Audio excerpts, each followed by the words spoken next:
On December 29, 2024, a tragic plane crash occurred at Muan International Airport in South Korea, resulting in the deaths of 179 people and leaving only 2 survivors. The incident, involving a Jeju Air Boeing 737-800 jet, has become one of the deadliest aviation disasters in the nation's history. The crash, the Jeju Air flight, carrying 181 passengers and crew members from Bangkok, Thailand, was attempting to land at Muan Airport, located approximately 290 kilometers, 180 miles south of Seoul.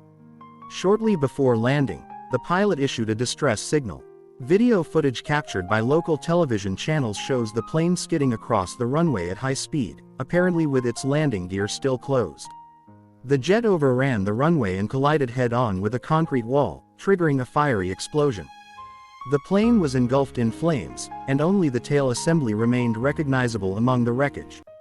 Possible causes. While investigations are ongoing, initial reports suggest that a bird strike and adverse weather conditions might have contributed to the crash. The airport control tower issued a bird strike warning to the plane shortly before its intended landing and gave the pilot permission to land in a different area. However, the plane continued its descent, and the pilot sent out a distress signal shortly before it overshot the runway. Casualties and rescue efforts. The crash resulted in the deaths of 179 people, including 85 women, 84 men, and 10 others whose genders were not immediately identifiable. Only 2 crew members survived the crash and ensuing fire. Emergency workers immediately deployed to the scene, including firefighters, police officers, soldiers, and other officials. The fire agency deployed 32 fire trucks and several helicopters to contain the blaze. Investigation and aftermath. The South Korean government has declared Muan a special disaster zone and designated a week-long national mourning period. The Transport Ministry has retrieved the flight data and cockpit voice recorders from the plane's black box, which will be examined by government experts investigating the cause of the crash and fire. It is expected that the investigation will take several months to complete. The runway at Muan Airport will remain closed until January 1, 2025. International response. World leaders have expressed their condolences to the families of the victims and offered support to South Korea during this difficult time.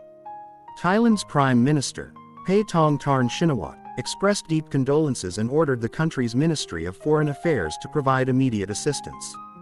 Pope Francis offered condolences from St. Peter's Square, and Japanese Prime Minister Shigeru Ishiba expressed his sadness at the loss of life. Conclusion. The plane crash at Muan International Airport on December 29, 2024, was a tragic event that has shaken South Korea and the international community.